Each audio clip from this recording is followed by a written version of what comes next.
ओ,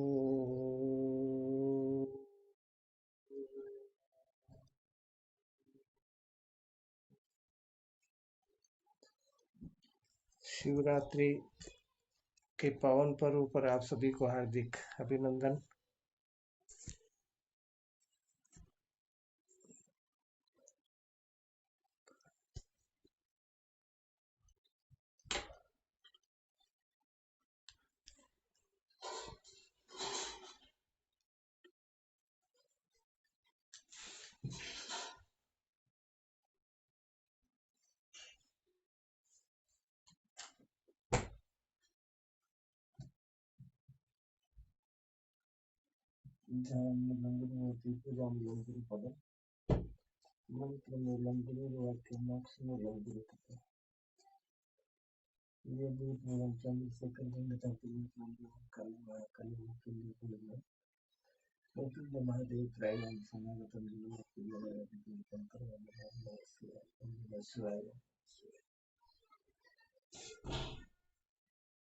पिछली क्लास में हम लोगों ने ईड़ा, पिंगला और सुषुम्ना के बारे में अच्छी तरह समझ लिया।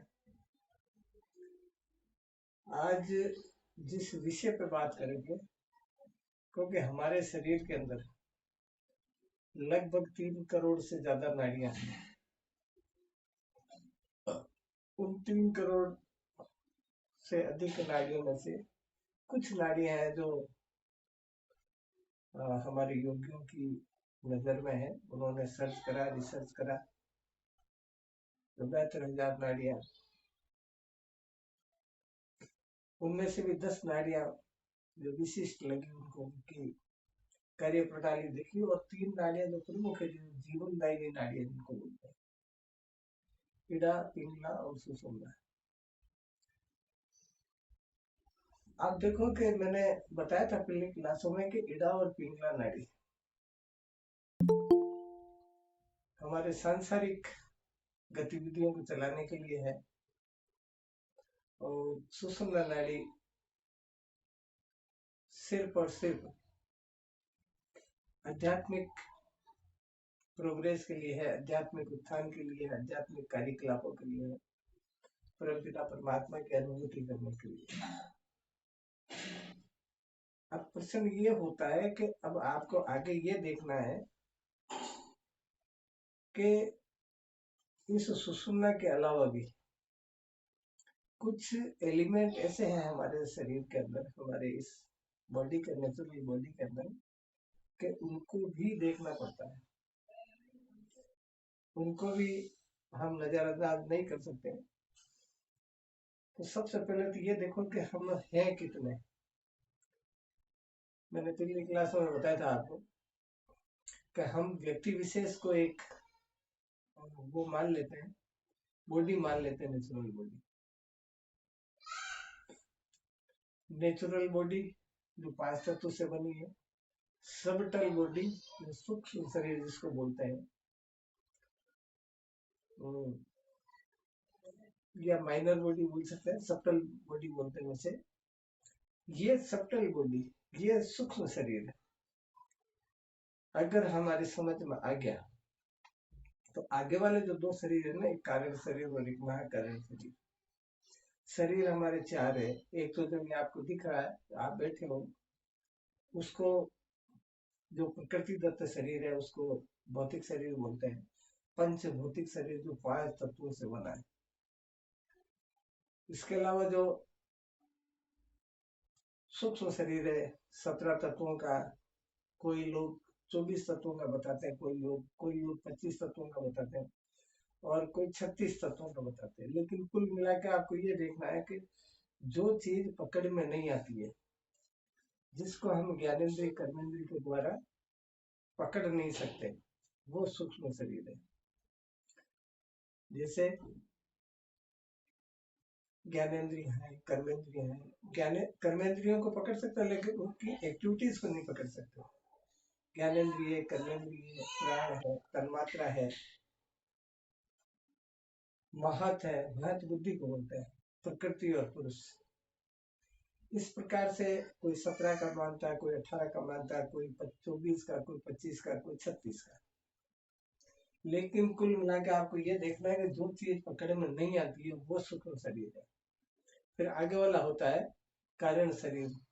हम, मैं कौन हूँ, हम वेदों में लिखा है ब्रह्मास्मि आत्मा ब्रह्म प्रज्ञानम ब्रह्म, इस प्रकार से जो लिखा है वो कहते हैं हम अनुभूति नहीं होती है। मान लीजिए तो उस माया का जो आवरण हमारे ऊपर चढ़ा हुआ है कि जिस वजह से हम अपने आप को व्यक्ति मानते हैं, अपने आप को पुरुष या स्त्री मानते हैं, उस आवरण को कहते हैं कारण शरीर। और महाकारण शरीर जब ये आवरण हट जाता है हमारे से तो वो महाकारण शरीर है। तो इस प्रकार से हम चार भागों में बटे हुए हैं, चार शरीर है हमारे। अब प्रश्न ये होता, कोई कोई हमारे बहुत जो प्रचंड विद्वान है, जो योगी है, बहुत उच्च क्लास के योगी, जो योगी राज है, वो 6 शरीर मानते हैं, चैतन्य और हंस। लेकिन वो तो बहुत दूर की बात है। आप इन 4 शरीर को अच्छी तरह से समझ लीजिए तो उसकी अनुभूति हो सकती है परमपिता परमात्मा की। ये जीव के अंदर जो 5 प्राण है, 5 प्राण है, प्राण अपान समान उदान व्यान, और उपप्राण है नाग कूर्म कृकल देवदत्त और धनंजय। ये जो 10 प्राणों से ये जो हमारी इंद्रियों ज्ञानेन्द्रिय कर्मेंद्रिय का संचालन हो रहा है। अब सवाल ये है कि अति, ये जो नाड़ियां मैंने अभी जो बताई, जो इसकी डिटेल में इसलिए नहीं बता रहा हूँ कि पिछली क्लासों में अपन इसको समझ चुके हैं, लेकिन और भी बहुत सारी सूक्ष्म नाड़ियां हैं जो सूक्ष्म है, अति सूक्ष्म है। तो ये सारा जो वायु है हमारा सब नाड़ियों में क्रम से घूमता रहता है। अब हम ये देखते हैं कि शरीर के ऊपरी भाग, ये जो प्राण वायु है हमारे हृदय स्थान में रहता है, और ऊपरी शरीर का नियंत्रण ये करता है हृदय में रहकर। अब ये इंद्रियों का काम भी संचालन जो प्राण वायु भी करता है। अपान वायु का हिस्सा गुदा द्वार में है, वो जो गंदी गैस निष्कासित करने का, जो बॉडी के अंदर जो गंदी चीज बन जाती है, जैसे फैक्ट्रियों में आपने देखा होगा एक फैन लगा होता है, रसोई के अंदर देखा होगा एग्जॉस्ट फैन होता है कि गंदी वायु को, खराब वायु को, प्रदूषित वायु को बाहर निकाल दे। ऐसे ही हमारे ये एग्जॉस्ट फैन है जो गंदी वायु को बाहर निकाल देता है, इसका नाम है अपान। शरीर के निचले भाग में संचालन करता है और इंद्रियों का मल मूत्र इत्यादि का ये त्याग करवाने का काम करता है। शरीर मध्य भाग में रहता है, समान वायु मध्य भाग में रहता है, और हृदय से गुदा तक ये पूरा संचार करता है। हृदय से लेकर गुदा द्वार तक पूरा रक्त का, वायु का संचरण ये चालू करता है। ऐसे ही और खाए जो हमारे अन्न है, जो हमने अन्न खाया है, उसको पाचन क्रिया का काम भी यही देखता है। अब व्यान वायु जो सूक्ष्म और अति सूक्ष्म जो नाड़ियां है हमारे शरीर के अंदर, उसमें रुधिर का संचार, खून का संचार करता है व्यान वायु। और उदान वायु सूक्ष्म शरीर को शरीरांतर से लोकांतर तक ले जाने का कार्य करता है। उदान वायु जो 4 वायु है, ये 5 वायु है, 5 वायु के नाम जो उप वायु है उनका तो डकार आना, छींक आना, ये आना, वो सब उनका एक्स्ट्रा वर्क है। लेकिन वो अगर किसी अवरुद्ध भी हो जाए तो तत्काल मृत्यु नहीं होती है। पर 5 प्राण अगर अवरुद्ध हो जाए, 5 में से एक भी अवरुद्ध हो गया तो मानव की मृत्यु निश्चित है। अब जो उदान वायु है वो शरीरांतर से लोकांतर तक ले जाने का काम करती है। कैसे? शरीरांतर, जैसे किसी की मृत्यु हो जाती है, जैसे मान लीजिए किसी की भी मृत्यु हो जाती है, कोई भी मान लीजिए, मेरी मान लीजिए, तो शरीरांतर इस शरीर से लोकांतर, दूसरे लोक, यानी माँ का पेट खुद लोक है अपने आप में, वहां तक ले जाने का काम करती है। कौन? उदान वायु। उदान वायु एक और काम कर, बहुत सारे काम करती है, इनके तो सारों के बहुत सारे काम है, लेकिन अपन अगर सिस्टम से अगर देखें, जब उदान एक शरीर से दूसरे शरीर में गमन करने की हैसियत रखती है, ये प्रणाली रखती है, ये कार्य विधि जानती है उदान वायु, तो हमारे सिद्ध योगी क्या करते थे पहले, कि बिना माँ के पेट में गए और वैसे भी एक आदमी एक जगह से दूसरी जगह अन्य जगह पर जाने में सक्षम हुआ करते थे, अगर आप पहुंचे हुए योगी हो, अच्छी आपने कला हासिल कर ली और गुरुदेव की कृपा हुई तो।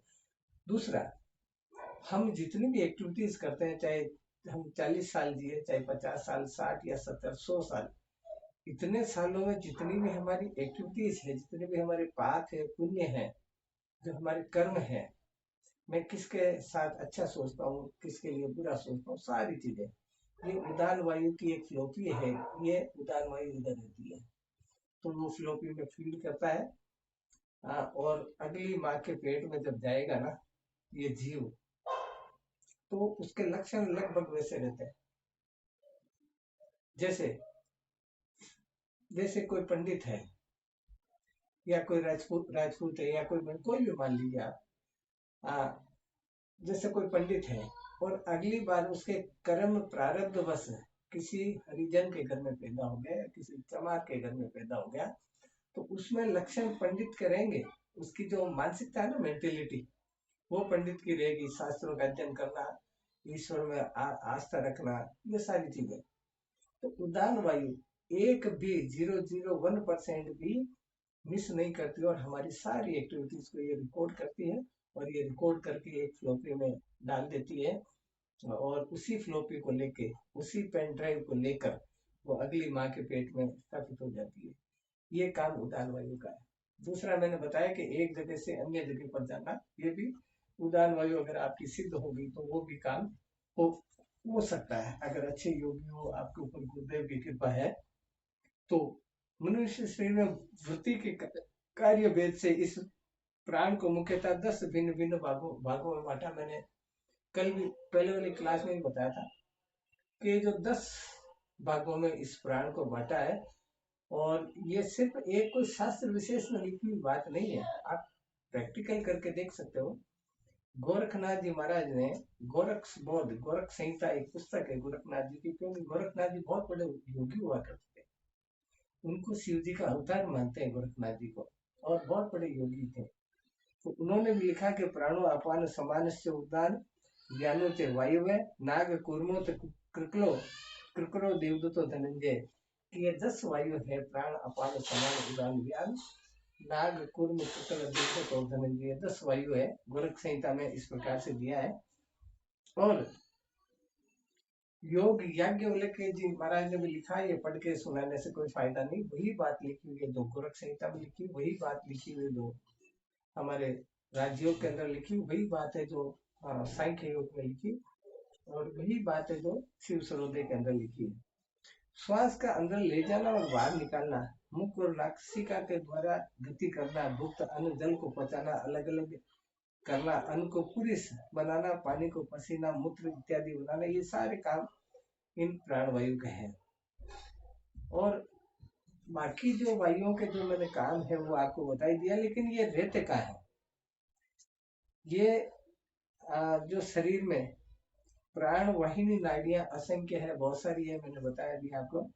इनमें से 10 नाड़ियां प्रमुख है, और ये 10 नाड़ियां भी मैंने आपको बता दी। और महर्षि पतंजलि ने 15 नाड़ियां बताई, लेकिन उसका कोई औचित्य नहीं, क्योंकि मूल रूप से नाड़ियां बहुत सारे हमारे ऋषियों ने 10 ही बताई। अनुभूत का विषय है कि आप अनुभव करके भी इसको देख सकते हो।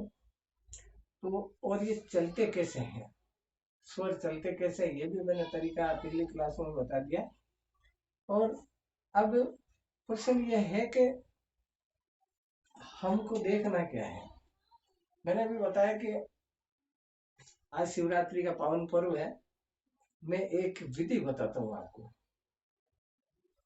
सबसे पहले तो ये मान लीजिए कि ये आकाश तत्व है, ये इसको अगर क्लॉकवाइज ऐसे घुमाने की आपकी आदत पड़ जाएगी, ऐसे ऐसे ऐसे, मैं तो कह रहा हूँ पांचों को घुमाने की आदत डाल लो, क्योंकि इसको ये सिद्ध होते हैं तत्व इससे। आकाश, वायु, अग्नि, जल और ये पृथ्वी। जल, पृथ्वी, आकाश, वायु और अग्नि। दोबारा देखिए, जल तत्व छोटी वाली उंगली, उसके पास वाली उंगली पृथ्वी तत्व, बीच वाली उंगली आकाश तत्व, उसके पास वाली उंगली वायु तत्व और उसके पास वाली उंगली अग्नि तत्व। इनको अगर क्लॉकवाइज आप घुमाने की आदत डाल दोगे, बहुत सारे आदमियों की आदत देखी होगी आपने, बहुत सारे आदमी ये करते हैं, बहुत सारे ये जीप पकड़ते हैं, बहुत सारे आदमी ये करते हैं, उनको वो कोई ना कोई क्रिया कर रहे हैं, हम ये समझ लेते हैं वो बेवकूफ आदमी। तो ये तत्वों को सिद्ध करने का सबसे मूल मंत्र है ये तो मैंने आपको बताया। अब सवाल ये है कि क्योंकि आज भोलेनाथ का पावन पर्व है, तो मैं एक उसी की एक विधि बताता हूँ। परमपिता परमात्मा या आत्मा और परमात्मा एक ही एलिमेंट है, उसकी अनुभूति किस प्रकार से हम प्रॉपर तरीके से कर सकते हैं। तो देखिए, सबसे पहले तो हमारी सुषुम्ना नाड़ी, सुषुम्ना नाड़ी के बाद है सॉरी, सबसे पहले तो हमारे तत्व की अनुभूति कीजिए, फिर सुषुम्ना नाड़ी की कीजिए। सुषुम्ना नाड़ी मेडिटेशन से संभव है। कौन कौन किस किस चीज से क्या क्या संबंध है मैं आपको बता देता हूँ। आकाश तत्व को सिद्ध करने का ये सबसे बड़ा मूल मंत्र है। इस प्रकार से क्लॉकवाइज ऐसे ऐसे ऐसे ऐसे ऐसे ऐसे अंगूठे को ऐसे ऐसे घुमाइए, आदत डाल लीजिए जब भी फ्री हो। सुषुम्ना नाड़ी नासाग्र आप ध्यान करने से, नाक के आगे आंखों को नाक के अग्रभाग में रखकर सीधे स्ट्रेट बैठ कर ध्यान कीजिए, आपकी सुषुम्ना संचालित हो जाएगी। तीसरा, अगर इत्र और घी, इत्र के अंदर अगर घी मिलाकर और उसको हल्का सा उंगली में लगाकर ऐसे ऐसे नाक पे लगाइए अंदर तक ऐसे, तो आपकी कुछ समय बाद सुषुम्ना आंशिक रूप से संचालित होने लग जाएगी। अब सुषुम्ना के बाद हमारे को किस चीज की जरूरत पड़ेगी कि हम वहां तक पहुंच पाए, तो हमारे कोष है, चार प्रकार के कोष है हमारे शरीर के अंदर। जैसे प्राण में ये अन्नमय कोष, जो ये दिख रहा है, जो शरीर हमारे को दिखता है वो अन्नमय कोष है, अन्न से बना हुआ, जिसमें हमारी ज्ञानेन्द्रिय कर्मेंद्रिया सारी सेट है, वो अन्नमय कोष है। अन्न से बना हुआ कोष, ये जो पूरा बॉडी दिख रही है आपको, नेचुरल बॉडी। प्राणमय कोष, जिसमें 10 प्राण है, 5 प्राण है, 5 उपप्राण है। अन्नमय कोष का काम है हलन चलन, आना जाना, इधर उधर, ये वो। प्राणमय कोष का काम है इसमें चैतन्यता बरकरार रखना। तीसरा है कि मनोमय कोष, ये मन बुद्धि, जो हमारी जो बुद्धि काम करती है, मन की गतियों को ये नियंत्रित करता है। और विज्ञान में कोष, जो बुद्धि से संबंधित जो तर्क है हमारे, जो बुद्धि हम जिस चीज में लगाते हैं, वो विज्ञान, वो जो विज्ञान में कोष है। और सबसे लास्ट में आनंदमय कोष। इन 5 कोषों को बारीकी से आप समझिए। अन्नमय कोष, ये जो शरीर बना हुआ है। प्राणमय कोष, जिसकी वजह से मैं बोल रहा हूँ। मनोमय कोष, जो मन के द्वारा संचालित है, जो हम तर्क करते हैं ना, मन के द्वारा मन में जो भी सोच लेते हैं। एक विज्ञान में कोष, जो तर्क करके और बुद्धि का इस्तेमाल करके उसको फाइनलाइज करता है, उसको विज्ञान में कोष कहते हैं। आनंद में कोष, जो उस परम तत्व की अनुभूति कराता है। ये 5 कोष हमारे शरीर के अंदर है। तो ये समझ में आ गया होगा। अब सूक्ष्म शरीर के भी 5 तत्व हैं। सूक्ष्म शरीर का सबसे पहला तत्व है प्राण तत्व।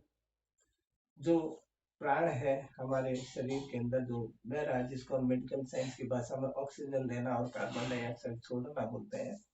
और ये जो प्राणमय कोष है, ये शक्ति और प्राण के द्वारा हमारे को नियंत्रित करता है, पूरी बॉडी को नियंत्रित करता है।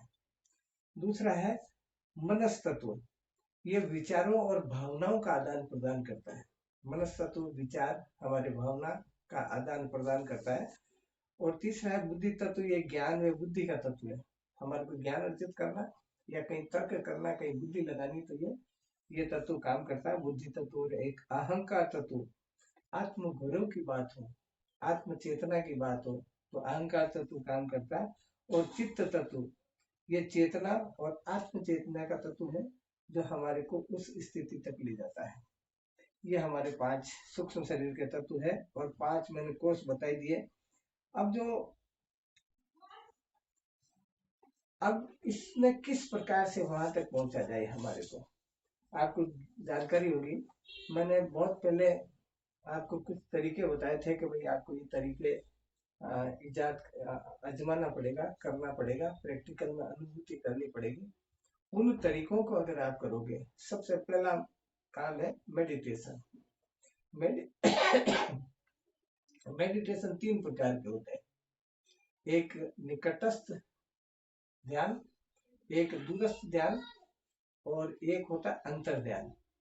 निकटस्थ ध्यान जो मेरे पास में पड़ी हुई चीज को, मेरे 4 फीट दूर पड़ी हुई चीज को, यानी मेरे निकटतम चीज को एक तक देखना, उसको बोलते हैं निकटतम ध्यान। दूरस्थ ध्यान बोलते हैं जैसे मैं यहाँ बैठा बैठा दिल्ली वाले किसी लड़के या लड़की का मेडिटेशन करूं, उसको बोलते हैं दूरस्थ ध्यान। उसको देखा हुआ होना चाहिए, ऐसे बिना देखे मेडिटेशन नहीं हो सकता। तीसरा होता है अंतर ध्यान। तो जो निकटस्थ त्राटक है और दूरस्थ त्राटक है, ये हमारी दैनिक दिनचर्या के हिस्से हैं, उसमें हम काम में ले सकते हैं। अध्यात्म धर्म में काम ले सकते हैं, धर्म के अंदर उसको काम में ले सकते हैं, अध्यात्म में नहीं। जैसे किसी का हित होना हो, किसी की कोई अड़चन आ रही हो, आपके बगैर वो नहीं हो रहा, तो आप ये कर सकते हो। इस प्रकार का ज्योतिषीय जितने भी समाधान है। लेकिन जो अंतर ध्यान है, अंतर ध्यान जब हम करेंगे ना, तो अंदर किसका ध्यान करेंगे? अंदर जो चैतन्य है, वो जो चेतन तत्व है, उसका ध्यान करेंगे। अभी मैं इसकी पूरी आपको थ्योरी बताता हूँ, जिससे आप इजी वे में आप कर सकते हो। तो ये है अंतर ध्यान किस प्रकार से किया जाता है। तो पहली बात तो इसका परिचय देख लो, आप इसकी पृष्ठभूमि देख लो, अंतर ध्यान कैसे किया जाता है। अंतर ध्यान तब संभव होगा आपका कि सबसे पहले तो पद्मासन और सिद्धासन में बैठ जाइए। आज शिवरात्रि है, मैंने पिछली क्लास में बोला था कि इस शिव सरोदे को, शिव सरोदय ना हो तो कोई बात नहीं, ज्ञान सरोदय ले लीजिए, जो इस पुस्तक के अंदर पूरा लिखा हुआ है पीछे की तरफ, इस पुस्तक के अंदर पीछे की तरफ पूरा लिखा हुआ है। तो उसका अध्ययन करना है। अक्षर शुद्ध होने चाहिए, भाषा शुद्ध होनी चाहिए। दूसरा, आप जिसको भी, आप जिसमें भी आपकी आस्था हो, जिसमें भी आपकी श्रद्धा हो, उसको आप चित्त में बिठाकर और अच्छी तरह से एक बार आंखों से देख लो, चर्म चक्षु से, और हल्की से आंखें बंद करके उसका ध्यान करो। ओम नमः शिवाय या श्री राम या जो भी आपको गुरु मंत्र मिला उसका जाप कीजिए। निश्चित तौर पर मैंने पिछली क्लास में बोला था कि आपको 7 दिन के अंदर अंदर कुछ अनुभूतियां होने लग जाएगी, अगर गुरुदेव ने आपका हाथ पकड़ा है तो। हम क्या करते हैं, अकेले करने लग जाते हैं। अकेले कभी नहीं करना चाहिए। 6 तत्वों का भेदन भी मेडिटेशन से पॉसिबल है। 6 तत्वों तक इसकी गति है। 7वां तत्व तो आप छोड़ दीजिए, वो गुरुदेव के ऊपर डिपेंड है। तो या ओम बोल लीजिए। मैं अभी हमारे इसमें हो सकता है कुछ अलग धर्म के लोग हो, तो हम जिसको ओम बोलते हैं, वो ओम परमपिता परमात्मा का निज नाम है। आप ओम भी बोल सकते हो, कि आपका जो भी गुरु मंत्र है वो बोल सकते हो, क्योंकि ओम कोई शब्द नहीं है, ये परमात्मा की अनुभूति है। हिंदू जिसको ओम बोलता है, मुसलमान आमीन बोलता है, यहूदी और जो क्रिश्चियन है वो आमीन बोलते हैं, और जो सिख लोग हैं वो एक ओंकार बोलते हैं। तो उन बात एक ही है, लेकिन हम उसको भिन्न भिन्न नामों से जानते हैं। इस परमपिता परमात्मा, मैंने कई बार बोला और इस बार भी बोल रहा हूँ कि परमात्मा की अनुभूति करना कोई बहुत बड़ा इशू नहीं है, लेकिन उसको पहचानने की ताकत तो होनी चाहिए ना आपको, उसको देखने की क्षमता तो होनी चाहिए ना। और उस क्षमता को डेवलप करने के लिए मैंने 6-7 तरीके आपको बताए कि वो आपको करने हैं। और वो कोई इतना कठिन काम नहीं है, आप कर सकते हो, लेकिन करते नहीं हो। अब जो साइड, अब मैं आपको ये बताता हूँ कि इसको कैसे किया जाए। मान लीजिए आज शिवरात्रि है। शिवरात्रि, बहुत लोगों की सोच है शिवरात्रि, शिव और पार्वती का विवाह। विवाह का मतलब होता है समझौता, विवाह का मतलब होता है दो का एक होना, विवाह का मतलब दो का एक होना। विवाह का मतलब होता है तारतम्यता, एक रूपता। विवाह का मतलब होता है शिव और शक्ति का मिलन। ये विवाह का की परिभाषा है। तो अब कैसे किया जाएगा, इसकी मैं विधि बताता हूँ आपको। तो आपको ये देखना है कि जो शिव हम मंदिरों में देखते हैं, जो शिवलिंग की आकृति है ना, जिसका ना कोई चेहरा है, ना कोई कान है, ना कोई आंख है, ना कोई हाथ है, लेकिन वो सबका जानता है, सबकी सुनता है, सबको देखता है, सबकी एक्टिविटीज करता है, सब पूरे ब्रह्मांड की, पूरे मोर देन, ये जरूर नहीं कि हम मानव की, सब जीवों की, जितने भी जीव है, 4 प्रकार के जीव परमात्मा ने बनाए हैं, उन सबकी गतिविधि वही करता है। तो उस शिव का शक्ति से मिलन होना शिवरात्रि कहलाता है। शिव का शक्ति से मिलन, शिव और शक्ति अगर अलग अलग, ये शिव और शक्ति जो ये बोल रही है, जिसकी आवाज आप तक पहुंच रही है, जो आपके कान जिसकी आवाज को सुन रहे हैं, वो एनर्जी, उस एनर्जी को इसके साथ हमने कनेक्ट किया नहीं कभी, ये अलग अलग मान रहे हैं। हम इस शरीर को अलग रख रखा है और इसमें जो बोल रहा है ना उसको अलग रख रखा है। इसीलिए तो जब आदमी कोई मृत्यु कारित हो जाता है, मृत्यु हो जाती है, तो हम बोलते हैं वो चला गया। हम ये दैनिक भाषा में बोलते हैं वो चला गया। कौन चला गया? वो चला गया जो तो शक्ति है।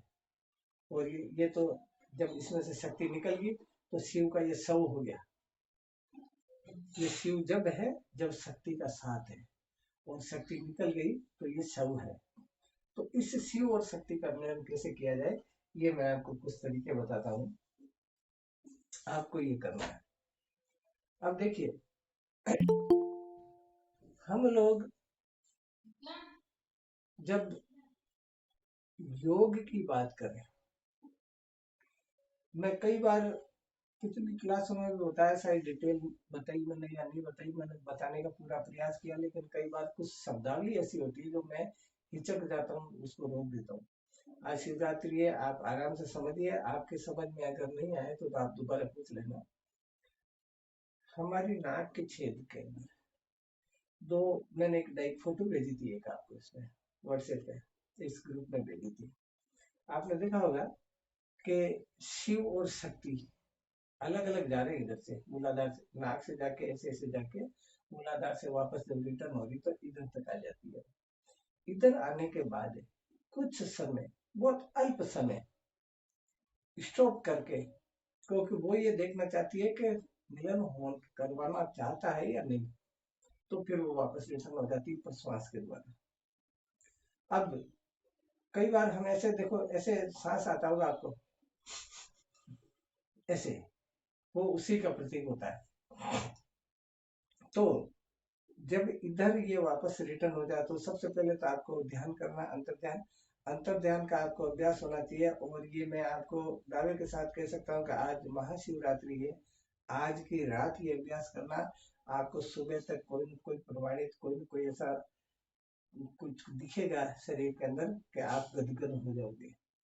तो अंतर ध्यान करने का, आप जिसको भी अपना सदगुरु स्वीकार करते हैं उसको अपना हाथ पकड़कर पद्मासन और सिद्धासन लगाकर उंगलियों को ऐसे इस प्रकार से करके ऐसे घुटने पर रख लीजिए, पालती मार के पद्मासन और सिद्धासन लगा के नासाग्र दृष्टि रख के देखिए। आप नाक के आगे दृष्टि रख के देखिए, और जिस भी रूप में परमात्मा को स्वीकार करते हो, राम के रूप में, रहीम के रूप में, ओम के रूप में, सदगुरु के रूप में, उसका चिंतन कीजिए, उसकी फोटो का मंथन कीजिए कि जैसे आपके सामने वो डायग्राम हो गया। उसको फिर ये निवेदन करना है, आपको ये नहीं देखना कि ये तो मेरी काल्पनिक बात है, आपको तटस्थ ये स्वीकार करना है कि मैं अपने गुरुदेव है मेरे सामने, उसको मैं हाथ पकड़ा रहा हूँ कि कहीं मैं डगमगा नहीं जाऊँ, कहीं रास्ता भूल तो नहीं जाऊँ। उसका हाथ पकड़ा कर थोड़ी देर, कुछ समय के लिए आप सामने देखिए नासाग्र, और इस प्रकार से इस वाले बिंदु पे किसी की नासाग्र बुद्धि अगर नहीं टिकती हो ना, नजर नहीं टिकती हो, तो इधर एक काला छोट लगा लीजिए, या जो माता बहन बिंदी लगाती है ना, बिंदी को चिपका लीजिए इधर, और उसको देखिए। उसको देखते देखते उस बिंदी के ऊपर आपको अपना सतगुरु दिखना चाहिए, कि उसको निवेदन, निवेदन उसी को तो करोगे ना, परमात्मा की अनुभूति करना बात की बात है, ले जाएगा तो वो आपको। तो उसकी अनुभूति करनी है कि अब मैं आपकी शरण में हूँ और मेरा हाथ पकड़ लीजिए, कहीं मैं पथ भ्रष्ट नहीं हो जाऊं। और रिजल्ट क्या होगा ये तो आप जानो, लेकिन मैं ये प्रयास करना चाहता हूँ या चाहती हूँ। और फिर आंखों को हल्की सी बंद कर लीजिए, इधर इस जगह पर जो दोनों भुजाएं जो ये मिल रही है ना, इधर इस जगह पर आपको उसी जो बाहर देखा आपने आंखों से, उसी का ध्यान करना है। उसका ध्यान करके आपको इस श्वास को, जो श्वास हम ले रहे हैं, उसको तरीके से देखिए। नाक से मैंने श्वास ली, ये ऊपर गई, ये आपकी अंतर नजर जानी चाहिए इस पर, अंदर इधर गई, यहाँ से यूं गई। आपको नजर घुमानी है, जैसे मैं उंगली घुमा रहा हूँ ना आपको, वैसे वैसे आपको नजर करनी है कि मेरी श्वास यहाँ तक गई, इधर तक गई, और यहाँ आके विशुद्धि पर आ गई। और फिर नीचे जाते जाते सारे चक्रों को भेजती हुई और नीचे मूलाधार पर आ गई। मूलाधार पर कुछ समय, अल्प समय रुक कर वो वापस रिटर्न करनी है उसको। और रिटर्न करते वक्त आपको मूलाधार के जस्ट ऊपर ये देखना है कि इधर आसपास कोई पावर हाउस है, यानी कुंडलिनी वही है, उसी जगह स्थित है। आपकी नजर पड़े तो ठीक, नहीं पड़े तो ठीक, लेकिन आपको मंथन करना है। फिर धीरे धीरे धीरे धीरे वापस यहाँ लाइए और इधर लाके वापस उसी को नमन कीजिए जो आपका सतगुरु है। जितना आप कर सकते हो, आज शिवरात्रि है, आज बहुत अद्भुत मौका है, जितना कर सकते हो ये करना है। और लगातार आप अगर करोगे 5 दिन, 7 दिन, 15 दिन, जितने भी दिन, ये तो स्वाद है, जितना करोगे उतना आनंद आएगा। ये नशा है, जितना करोगे उतना नशा आएगा, उतना ही आनंद आएगा, उतना ही परमानंद आएगा। तो ऐसे करोगे तो उसकी धीरे धीरे आपको ऐसा लगेगा अंदर कोई रोशन सितारा है, कोई रोशन कर रहा है हमारे शरीर को। तो इस प्रकार का ये अभ्यास करना। लेकिन उसके पहले, सबसे पहले आपको प्राणायाम का अभ्यास होना चाहिए, और जो पंच क्रिया है उसका अभ्यास होना चाहिए, आसन का अभ्यास होना चाहिए, और मैंने 2-3 आसन बताए उनका अभ्यास होना चाहिए। और सबसे मूल बात है मेडिटेशन। मेडिटेशन का बहुत अच्छा अभ्यास होना चाहिए। ये मैं बार बार इसलिए कह रहा हूँ, इस बार मेरी क्लास लेने की इच्छा नहीं थी, लेकिन किसी सज्जन ने फोन करा के समझने वाला बोले एक ही हो, आप क्लास बंद मत कीजिए, इसलिए मैंने वापस चालू कर दी। क्योंकि आप लोग जब तक करोगे नहीं, मैं तरीका बता सकता हूँ आपको, हर तरीके से समझा सकता हूँ, लेकिन आप उसको कार्यान्वित करना आपका काम है, उसको इम्प्लीमेंट करना आपका काम है। आपके हाथ पैर मैं थोड़ी चलाऊंगा, आपके हाथ पैर तो आपको चलाते हैं ना, जो आपकी प्राणवायु तो आपकी खुद को चलानी है, कैसे उसको एक्टिवेट करनी, कैसे इस्तेमाल करनी है। तो इस प्रकार से ये योग की प्रक्रिया है, राजयोग की प्रक्रिया। आपको खुशी तो इस बात की होनी चाहिए कि हम प्रक्रिया करते हुए भी अन्य योग की अपेक्षा, हमारे सनातन धर्म में जितने भी योग है, अन्य योग की अपेक्षा सबसे सरल नहीं, सरलतम है ये योग। बाकी में तो आपको बहुत माथापच्ची करनी पड़ेगी, बहुत सारे नियमों का अनुसरण करना पड़ेगा। तो आपको करना है, आप करो नहीं करो ये आपकी मर्जी है, मैंने तो आपको बता दिया। अब जब आप ये करोगे, जब ये करोगे तो धीरे धीरे मैं मेरा अनुभव बता सकता हूँ आपको कि ज्यादा से ज्यादा 7 दिन, 7 दिन में आपको ये पता पड़ेगा, जब मूलाधार से वापस रिटर्न होंगे आप, तो आपको एक बिल्कुल चमकती हुई एक बाल की तरह, ऐसे सिर के बाल की तरह एक नाड़ी की अनुभूति होगी। नाड़ी की अनुभूति तो वैसे ही मेडिटेशन से आपको 6 जगह हो जाएगी, जिसका नाम है सुषुम्ना। लेकिन 5-7 दिन अगर लगातार करोगे तो वो स्वतंत्र रूप से दिखेगी, एक लंबी सी धारी हम भीतर। उस नाड़ी में सरस्वती नाड़ी, वज्र नाड़ी और अंदर होता है, ये खोल है, इस खोल के, ये खोल है, इस खोल के अंदर एक और खोल है, उस एक और खोल के अंदर वो जो है वो सुषुम्ना है। सुषुम्ना के बाहर वज्र नाड़ी और सरस्वती नाड़ी रहती है, ताकि उसकी सुरक्षा उपलब्ध हो सके, उसको सुषुम्ना की सुरक्षा प्रॉपर हो सके। क्योंकि आपने देखा होगा कोई भी आदमी हो, वीआईपी हो या वीवीआईपी हो, उसकी सुरक्षा आदमी लगाती है, हमारी सरकार लगाती है। ऐसे ही कि भाई कोई हमला नहीं कर दे इसलिए लगाना पड़ता है, ऐसे ही सुषुम्ना इस प्रकृति को छोड़कर अध्यात्म की तरफ जाने वाली है। इस पूरे शरीर में सिर्फ सुषुम्ना ऐसी है जो अध्यात्म की तरफ जाने वाली है। तो ऐसा नहीं हो कि प्रकृति दत्त जो नेगेटिव एनर्जी है जितनी भी, या जो द्वेष कारक तत्व है, वो उस पर हमला कर दे, उसको अवरुद्ध कर दे, उसको रोक दे। इसलिए वज्र नाड़ी और सरस्वती नाड़ी उसका साथ लेकर ठेठ आज्ञा चक्र तक जाती है। सुषुम्ना की मैंने पूर्व प्रश्नों में चर्चा करी थी। अब ये इसके जो सुषुम्ना के भीतर कुछ नाड़ियों का जाल है, इसके भीतर एक वज्र नाड़ी है, वज्र के अंदर एक चित्रणी नाड़ी है जिसको सरस्वती भी कह सकते हैं। चित्रणी, आपने देखा होगा कि आप कांच के अंदर मेडिटेशन कीजिए खुली आंख से, या कभी मैं हूँ आपके पास तो मेरे को देखिए आप, आपको 3 लकीरें दिखेगी ऐसे ऐसे ऐसे ऐसे। अभी तो ये तिलक लगा हुआ है, इस तिलक के सारे सारे नाड़ियां है ऐसे दिखती है। तो वो नाड़ी चित्रणी नाड़ी है, और चित्रणी को त्रिवेणी भी बोलते हैं। चित्रणी को एक त्रिवेणी भी बोलते हैं, लेकिन आप इसको सरस्वती भी कह सकते हो, जो लुप्त है। सरस्वती लुप्त, हमारे जो भारत देश में जो सरस्वती नदी है ना, वो लुप्त है, लेकिन है, उसका अस्तित्व है। इसी प्रकार से जो 2 नाड़ियां हैं, गंगा और यमुना, ये तो दिख रही है, लेकिन वो सुप्त है। सरस्वती जिसका नाम है, उसको सुषुम्ना भी कहते हैं। वही नाड़ी इधर अंकित है, इधर हमारे को दृष्टिगत हो सकती है अगर हम ये क्रिया करें तो मकड़ी के जाले की तरह बहुत सारी नाड़ियां, सूक्ष्म नाड़ी हमारे शरीर के अंदर फैली हुई है, और ये सत्व प्रदान प्रकाश में अद्भुत शक्ति वाली है। जो सुषुम्ना नाड़ी है, जो वज्र नाड़ी के अंदर, जो चित्रणी नाड़ी के अंदर जो है, वो शक्ति का पुंज है वो। और इन शक्तियों के केंद्रों को, और जहां जहां ये शक्ति से टकराएगी, हम मान लीजिए राजस्थान में रहते हैं तो कोटा से लाइट ले रहे हैं, या भाखड़ा नागलबाग से लाइट ले रहे हैं, जहां से भी लाइट ले रहे हैं, वो तो सबसे बड़ा पावर हाउस है, लेकिन बीच बीच में सब स्टेशन और बनाने पड़ते हैं। तो आत्मा तो सुपर पावर है, लेकिन उसका बीच बीच में से 6 जगह पर सब स्टेशन बनाए हुए हैं। और 7वां जो स्टेशन है ना, वो तो खुद वहां से प्रोड्यूस हो रही जो भी चीज वहां से बन रही है। तो जैसे ये कहा, उसको हम कमल कहते हैं। जिस जिस जगह पर ये चक्र है ना, उसको हम कमल कहते हैं। जैसे मूलाधार है, स्वादिष्टान है, मणिपूरक, अनाथ, विशुद्धि, आज्ञा और शेषराज। इस प्रकार से ज्ञान संकलिनी तंत्र, एक हमारे सनातन धर्म का एक शास्त्र है, ज्ञान संकलिनी तंत्र, जिसमें योग के बारे में बताया है।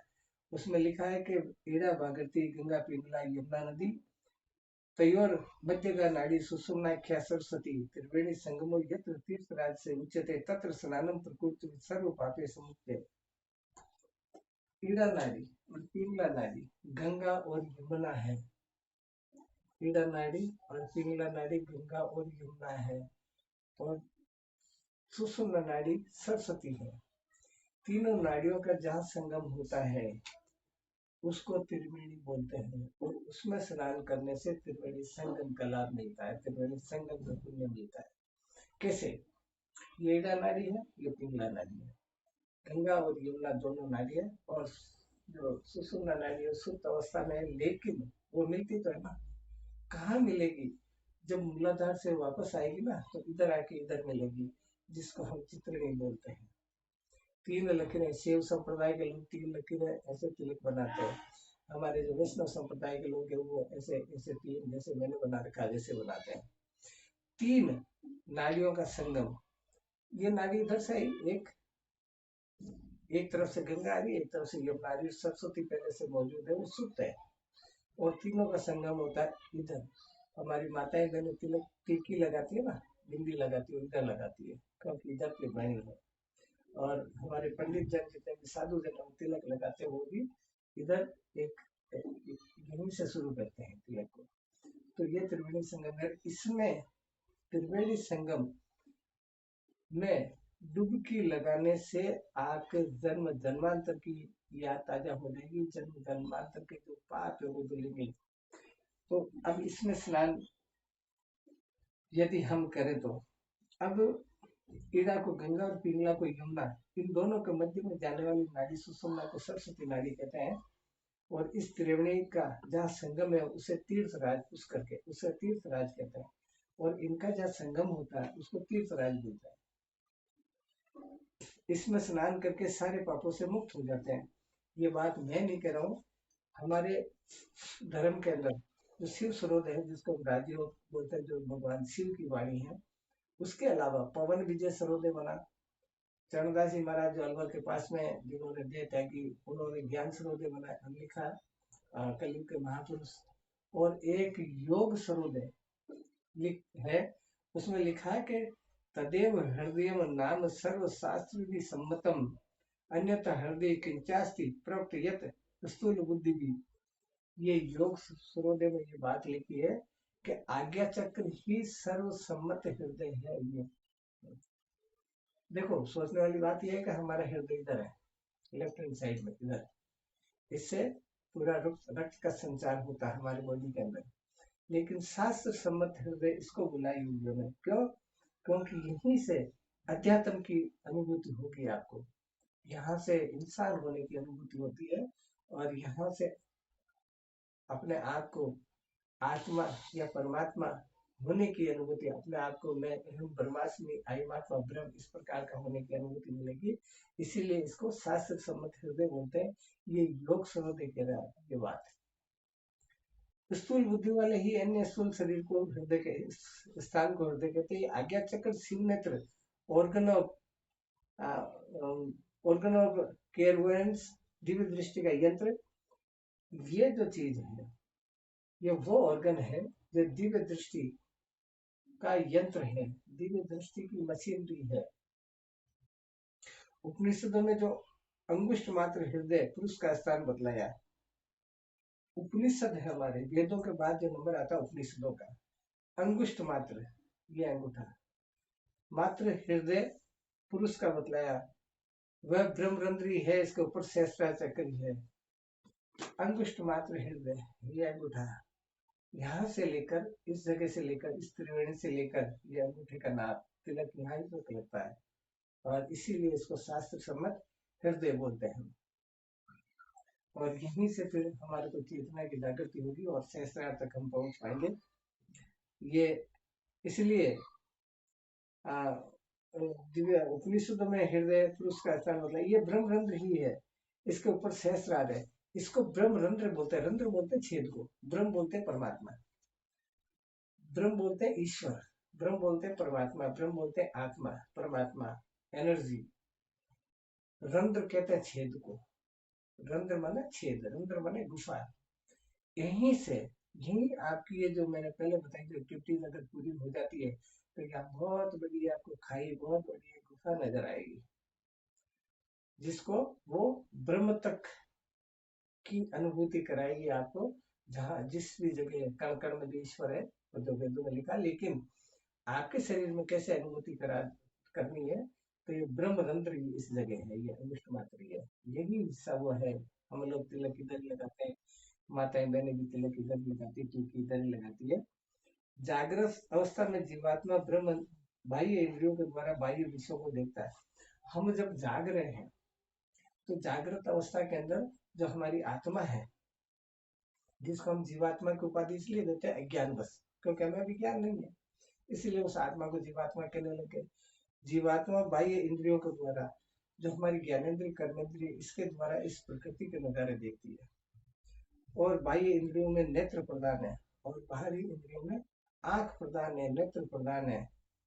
इसलिए जागृत अवस्था में जीवात्मा की स्थिति उपनिषद में नेत्र बतलाई है। आत्मा अगर जागृत अवस्था में आपसे कोई पूछे कि आत्मा का निवास कहाँ है, तो आप किसी की भी आंख में जाग कर बता सकते हो। ये मैं नहीं कह रहा हूँ, बल्कि छांदोग्य उपनिषद है हमारा, उसका 874 नंबर पे ये लिखा है कि ये ऐश्वक्षिणी पुरुषो दृश्यते एस आत्मे थी। ये जो आंख के अंदर पुरुष दिख रहा है वही आत्मा है, ये उपनिषद कह रहा है। और उपनिषद बहुत बड़ी हस्ती है, वेदों के बाद जो वेदों को छान कर बनाया गया है वो उपनिषद है। तो उपनिषद ये बात कह रहा है कि ये जो आपकी आंख के अंदर जो पुरुष दिख रहा है वो स्वयं आत्मा है। मरे हुए आदमी के कभी नहीं दिखता है, जिंदा आदमी को दिखेगा। आप अपनी आंख में जाकर देखो, एक कांच लो सामने, और कांच के अंदर आप अपनी आंख को, कोई चश्मा लगाता तो चश्मा उतार के अपनी आंख को पास में कांच लेकर इसे देखो। जब वो आंख के बीच में जो काला काला निशान है, जो बिंदी है इतनी बड़ी, उस बिंदी के अंदर तिल मात्र का और एक काला है हिस्सा है। उस काले हिस्से में आप देखो, आप अपने खुद खुद में खुद दिखोगे। आपको आश्चर्य होगा कि यार ये बिंदी तो बिल्कुल तिल मात्र की है और इसमें मैं पूरा दिख रहा हूँ। वही आत्मा है। तो जागृत अवस्था के अंदर आत्मा का स्थान नेत्रों में है। ये आप प्रैक्टिकल करके देख सकते हो, मेरी बात मानने की आवश्यकता नहीं है आपको। ये जो आंख में पुरुष दिखता है ना, ये आत्मा ही है। जीवात्मा का ज्ञान कुंडलिनी शक्ति के द्वारा जाना जा सकता है। कुंडलिनी शक्ति के संबंध में मैं अभी आगामी जो क्लास होंगी उसमें बताऊंगा, या अभी उस समय मिले तो अभी बताऊंगा। तो देखना ये है हमारे को कि ये जो प्रैक्टिकल हम देख लेंगे ना, तो हमारे को ये अनुभूति हो जाएगी कि हाँ वास्तव में सत्य तो है। आप आज ही अभी क्लास समाप्त होने के बाद देख लेना, कांच के अंदर अपनी फोटो देखो, या अपना आपका बेटा है, कोई बेटी है, या आपकी पत्नी है, या आपका पति है, किसी की भी आंख में आप एक मिनट झांक के देखना, आप स्वयं दिखोगे उसके अंदर। जबकि कोई भी दुनिया की कोई भी ताकत, कोई भी एलिमेंट ऐसा नहीं है कि तिल जितनी सी चीज में आप दिख जाओ, नहीं दिख सकता। लेकिन जागृत अवस्था में आग के जो हीरे के अंदर जो काले काले के अंदर फिर काला है, उसमें आप दिखोगे। तो आप दिखोगे इसका मतलब जागृत अवस्था के अंदर यही आत्मा है। ये छंदोग्य उपनिषद कह रहा है, जो वेदों के अकॉर्डिंग है। वेदों के बाद जो निर्माण हुआ है हमारे ऋषि मुनियों के द्वारा, वो छंदोग्य उपनिषद है। उपनिषद वो चीज है जिन जिन जिन ऋषियों ने जिस जिस प्रकार से अनुभूति हुई है, उनका जो लेखन कार्य किया, उन ऋषियों ने जो लिखा, उनका नाम उपनिषद है। तो अगली क्लास में मैं कुंडलिनी के बारे में आपको समझाऊंगा, क्योंकि कुंडलिनी का आपको समझाने का विषय थोड़ा लंबा है, इसलिए यहाँ तक आप अभ्यास करना। और मैं एक चीज और बता देता हूँ 5 मिनट, फिर आपको कुछ पूछना तो पूछिए। कई लोगों की ये समस्या रहती है कि हम सुषुम्ना को चलाएं कैसे। अगर मेरे को कहीं जाना है, चंद्र स्वर नहीं चल रहा तो उसको चलाना कैसे, सूर्य स्वर की काम है, सूर्य नहीं चल रहा तो चलाना कैसे है। तो ये मेरे पुस्तक के पेज नंबर 62 के अंदर ये पूरे आपको बुक से मिल जाएंगे कि किस चीज को करने से कौन सा स्वर चलेगा आपका। तो जैसे नंबर 1, जो स्वर चलाना हो उस नथुने पर कुछ समय ध्यान करने से, जो आपको स्वर चलाना हो उस नथुने पे आप मेडिटेशन कीजिए, आंख की नजर फिर से रखिए, जो भी स्वर चलाना, तो वो निश्चित तौर पर कुछ समय बाद वो चलने लग जाएगा। दूसरा, जो स्वर चलाना उसके विपरीत करवट से लेटकर, जो स्वर मुझे चंद्र स्वर चलाना तो राइट हैंड की करवट लेट के सोऊंगा तो चंद्र स्वर चलेगा, और सूर्य स्वर चलाना तो लेफ्ट हैंड की करवट लेटकर तो सूर्य स्वर चलेगा। स्वर चलाना हो उसके विपरीत स्वर में राई, अगर जो स्वर चलाना तो विपरीत स्वर में राई रुई डाल के, लेकिन आप डालना मत, वो अगर अंदर चलेगी तो दिक्कत हो जाएगी। बंद स्वर को अंगूठे या अंगुली से दबाकर चालू स्वर से श्वास लेना और छोड़ना, लगातार ऐसा करोगे तो वो चलने लग जाएगा। दौड़ने, परिश्रम करने और प्राणायाम आदि करने से स्वर बदल जाता है। बंद स्वर की ओर ध्यान कर ओम का जप करने से अमुक स्वर चलने लग जाता है। बंद स्वर है आपका, जैसे सूर्य स्वर बंद है मान लीजिए, तो ओम का प्रणव का जाप करके उसमें मेडिटेशन करो तो वो चलने लग जाएगा। लेकिन इन सब चीजों में आपको अभ्यास होना चाहिए, एक बार करने से कुछ नहीं होता। आपको बुखार वगैरह एक बार टेबलेट ले ली, बुखार उतर गई, ये कोई जरूरी नहीं है, कोई मेडिसिन नहीं है। सक्रिय श्वास से श्वास खींच कर जो स्वर चल रहा है उसके विपरीत हमारे को चलाना, तो सक्रिय स्वर से श्वास लेकर उल्टा छोड़ना, बंद स्वर से छोड़ना, लगातार ऐसे 5, 10, 15 बार करोगे तो वो चलने लग जाएगा। और जो स्वर चलाना उसके विपरीत पैर से उछलने से, जैसे मुझे चंद्र स्वर चलाना है तो सूर्य स्वर के पैर से उछलने से भी वो स्वर चलने लग जाएगा। यदि देर तक कीबला चलाना हो, आपको आपका कोई ऐसा काम है जो देर तक, जैसे कोर्ट कचहरी का काम है, थाने थपाने का काम है, कोई लड़ाई झगड़े का काम है, कोई बुद्धि में काम है, कोई बच्चा परीक्षा दे रहा तो उसका काम है, किसी को पहाड़ पे चढ़ना तो उसका काम है। इस प्रकार के जो काम है लंबे टाइम तक चलाना है, जैसे किसी बच्चे की परीक्षा है, तो उसका परीक्षा देते समय सूर्य स्वर चलेगा तो निश्चित तौर पर वो सफल होगा। लेकिन बीच में अगर स्वर चेंज हो गया तो आधा भरोसा है। तो लगातार चलाना, तो क्या करना पड़ेगा आपको, शहद खान रख के जाना पड़ेगा। अब प्रश्न ये होता है कि आजकल बहुत सारी जांचें चल रही है, तो आप शहद को एक रुई की डली के अंदर डाल कर इधर इधर डालो तंबाकू की तरह, और उस समय उसका रसा स्वादन लो जब आपकी परीक्षा हो, तो लंबे समय तक चलेगी। या कोर्ट कचहरी का काम हो या और कोई काम हो, तो शहद का प्रयोग करना चाहिए अगर देर तक पीला चलानी हो तो।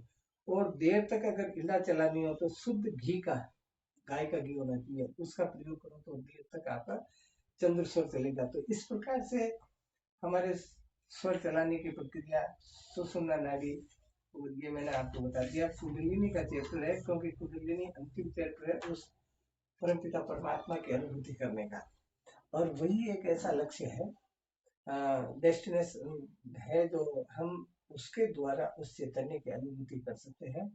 तो आज मैं, क्योंकि अगली क्लास आप इसका अभ्यास कुछ दिन करना, क्योंकि अगली क्लास वाले दिन संडे पड़ेगा, और संडे के दिन मैं मेरी यात्रा है 10-15 दिन की बाहर, इसलिए हो नहीं पाएगी। तब तक जब अगली क्लास हो, अगर जीवन रहा, तो मैं कुंडलिनी आपको प्रॉपर तरीके से समझाऊंगा, कैसे एक्टिवेट की जाती है वो समझाऊंगा, किस प्रकार से हमें जो क्रिया करनी है वो समझाऊंगा। लेकिन उसके पहले ये जो चीजें हैं इनका आपको अनुसरण करना है। जब तक इनका अनुसरण नहीं करोगे ना, तो आगे हम पथ प्रदर्शन नहीं कर सकते। तो ये आज तक ये हमारी जो क्लास का हिस्सा है। आप लोगों को अगर कोई बात पूछनी है तो आप पूछिए, फिर हम आगे वाली क्लास में मिलेंगे बाद में।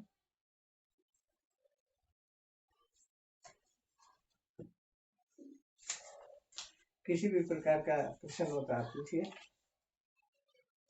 और आगे वाली क्लास जब तक हो, तो आपको प्राणायाम का अभ्यास करना है, अनुलोम विलोम का अभ्यास करना है, प्लाविनी का अभ्यास करना है, भस्त्रिका का अभ्यास करना है।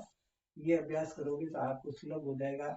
मैं आपको ये कह रहा हूँ कि चैतन्य की अनुभूति, आत्मा की अनुभूति करना बहुत बड़ा विषय नहीं है ये, लेकिन ये कर्म हमारे को करना पड़ेगा, ये क्रिया हमारे को करनी पड़ेगी। तो इन्हीं शब्दों के साथ मेरी वाणी को विराम देता हूँ। आप लोगों को अगर कोई बात पूछनी हो तो आप पूछिए, मैं उसका संतोषजनक आपके समझ में आगे से उत्तर देता हूँ।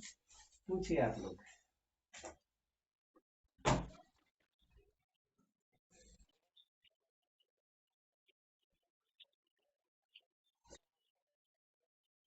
हाँ, देखो शार्प सेंट होना चाहिए, शार्प तेज इत्र होना चाहिए। इत्र तेज, जैसे आपने गुलाब का ले लिया, केवड़े का ले लिया, तो वो हल्का है, वो स्लो उसका मोशन है, उसका इतना शार्प नहीं है वो। इसलिए 60% होना चाहिए। वो मूछों पे लगा लो, इधर मूछों की जगह होठों पे इधर ऊपर लगा लो, ऐसे ऐसे क्यों करो, उससे आपकी चुस्ती लगेगी निश्चित तौर पर। हाँ, क्या? हाँ, तेज खुशबू वाला होना चाहिए। हाँ, और मैं आपसे ये पुनः आग्रह करता हूँ कि मैं करीब 10-12 दिन का मेरी यात्रा है, वो तब तक मैं आशा करता हूँ कि आप लोग अगर ये क्रिया करोगे, प्राणायाम की, अनुलोम विलोम की, प्लाविनी की, भस्त्रिका की, तो निश्चित तौर पर 100% आपको, अगर गुरुदेव की कृपा हुई तो आपको सुषुम्ना की जानकारी होगी। और सुषुम्ना की जानकारी होने पर चक्रों की स्वतः जानकारी होगी। और चक्रों की ये एक के बाद एक कड़ी है। चक्रों की स्वतः जानकारी होने पर हर चक्र पर एक रोशन सितारा नजर आएगा, आपको रोशनी नजर आएगी। और वो रोशनी आएगी तो फिर आगे चक्र तक जाना स्वतः होगा। फिर आगे का रास्ता हमारे सदगुरु बताएंगे। लेकिन एक रास्ता अगर आपने खोल लिया तो दूसरे रास्ते तो स्वतः खुलते जाएंगे, लेकिन करना आपको आएगा। और कोई क्वेश्चन हो किसी का?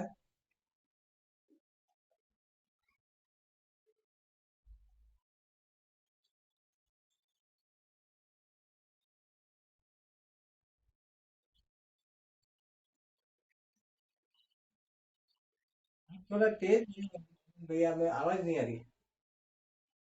हाँ, आ रही है।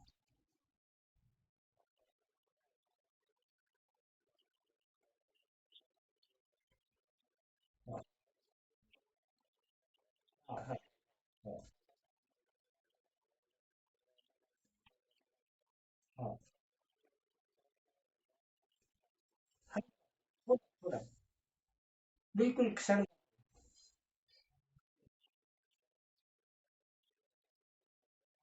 हाँ, हम देखो, ये जो पैर की ये जो टकना है ना, ये वाला, ये बुधा द्वार के नीचे रखेंगे, ये वाला टकना, ये ये आवाज बोल, ये बंद करो भाई, ये स्पीकर बंद कर दो। अरे स्पीकर जिसका भी चालू है बंद कर दो। स्पीकर ये कौन है, मैं फिर बंद कर दूंगा क्लास। स्पीकर, अरे भाई सुन नहीं रहे हो क्या, आवाज नहीं आ रही क्या आपको? है? देखिए, ये ये वाला टकना गुदाद्वार के नीचे इसलिए रखा जाता है ताकि हमारी वायु नहीं निकले। और ये वाला टकना जेनिटल ऑर्गन के ऊपर इसलिए रखा जाता है कि जब जब भी आपका मूलाधार सक्रिय होगा, स्वादिष्टान पे आओगे, तो काफी बढ़ेगी। ये मैं बंद कर रहा हूँ।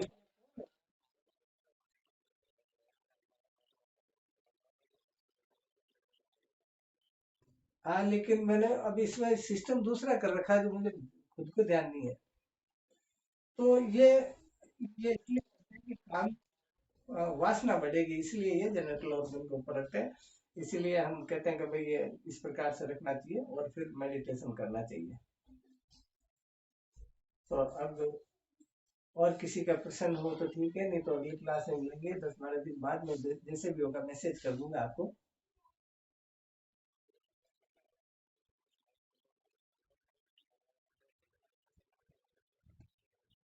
हाँ, हाँ,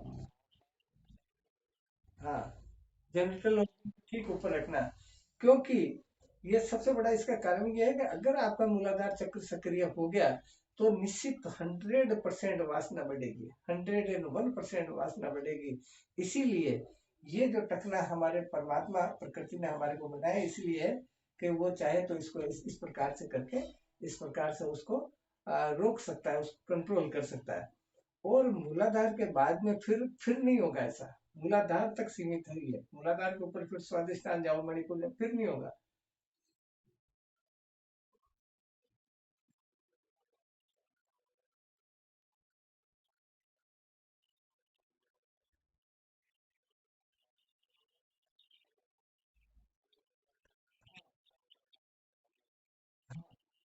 हाँ, जैसे मूलाधार हमारा सक्रिय हो गया, पहली बात तो ये मान लीजिए आपके कि आपके 6 चक्र है। जिस जिस चक्र मूलाधार सक्रिय हुआ, तो आपको स्व चेतना, वो इसके ऊपर वाला जस्ट स्वादिष्टान चक्र है, लेकिन मूल आधार गणेश जी का स्थान है, ये गणपति का स्थान मानते हैं इसको। और यहाँ से आपको बुद्धि की एक विलक्षण रेज मिलेगी, आपकी एक एक आप सोचोगे नहीं कि यार ऐसा तो मैंने कभी सोचा ही नहीं था। ऐसी आपके दिमाग में कोई चीज भ्रमण करेगी, ऐसी कोई अचानक दिमाग में आएगी, और आपको जो कुछ विशिष्ट अनुभूति होगी, उसको तो मैं शब्दों में नहीं बता सकता। लेकिन हाँ, इतना जरूर है कि आपके कुछ उस जगह पर मूवमेंट होगा। जैसे बहुत बार करते हैं ना, बहुत लोगों की आदत होती है ऐसे ऐसे ऐसे करने की, इस जगह ऐसे ऐसे करने की, ऐसे ऐसे करने की। तो विशिष्ट एक जो पर्टिकुलर जो इसका वो है थ्योरी के शब्द, जो वो शब्द तो शब्दातीत है, इसलिए मैं बता नहीं सकता।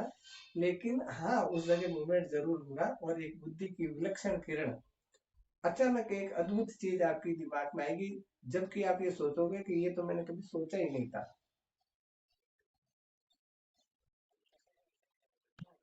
किसी भी। हाँ,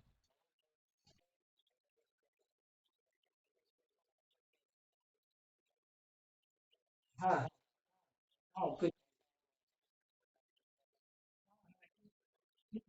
ठीक है। हाँ, ठीक है फिर।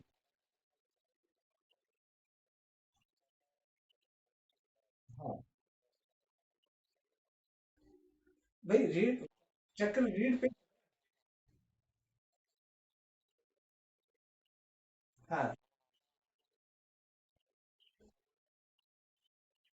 उसको तो फिर ये समझना है कि इसका मतलब आपका मूलाधार पहले से सक्रिय है, इसका जब भी तो आप ऊपर चढ़े हो। आपका जो विज्ञान में कोर्स है तभी तो ऊपर एक्टिव हुआ है वो, नहीं तो नीचे तक। लेकिन ये नए साधक ये मान के चलो कि अगर ये क्रिया इस प्रकार से नहीं करी तो मूलाधार चक्र तो गुरुदेव की कृपा से आपका सक्रिय हो जाएगा, लेकिन आपकी वासना बढ़ेगी। इसलिए मेहरबानी करके आ, इस प्रकार से आपको आसन लगा के बैठना, ताकि आप वासना शून्य हो जाओ और आपका चक्र सक्रिय हो जाए। ये मेरा शुभ आशीर्वाद है आपको। और कोई बात किसी को पूछनी हो तो।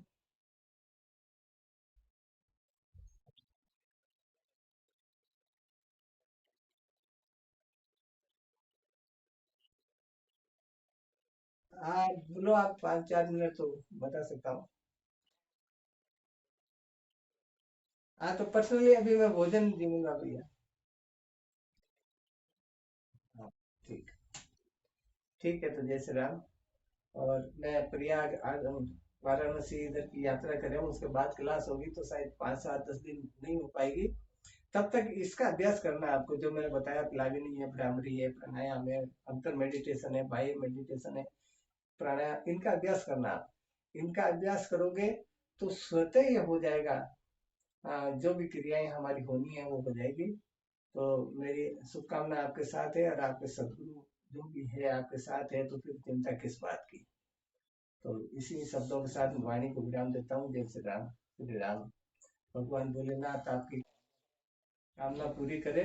और आज की रात अगर किसी के पास शिव सरोदे हो तो संस्कृत में, और किसी के पास शिव सरोदे नहीं हो तो ये मेरी पुस्तक हो तो इसके अंदर पीछे ज्ञान सरोदे लिखा हुआ है, उसका मनन, उसका उसको पढ़ना है।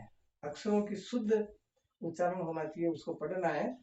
और अगर ये लिख लो, इसमें जो ज्ञान सरोवर दिया उसको एक माला अगर रुद्राक्ष की कर ली आपने, तो वो सिद्ध हो जाएगी, स्वयं सिद्ध हो जाएगी, आपकी वाणी सिद्ध हो जाएगी। तो आप कर सकते हो, अगर करना चाहो तो आराम से। इसमें कोई ज्यादा घंटे, 2-2 ढाई घंटे लगेंगे, इससे ज्यादा नहीं लगेंगे। और नहीं करो तो आपकी मर्जी है। तो अगली बार मिलेंगे। जय श्री राम। आप प्रश्न बना के रखिएगा, और जैसा भी होगा मैं आपको उत्तर दूंगा। फिर कुंडलिनी का विषय है अगला, बहुत मोस्ट इम्पोर्टेंट विषय है अध्यात्म का। तो तब तक के लिए श्री राम, जय श्री राम।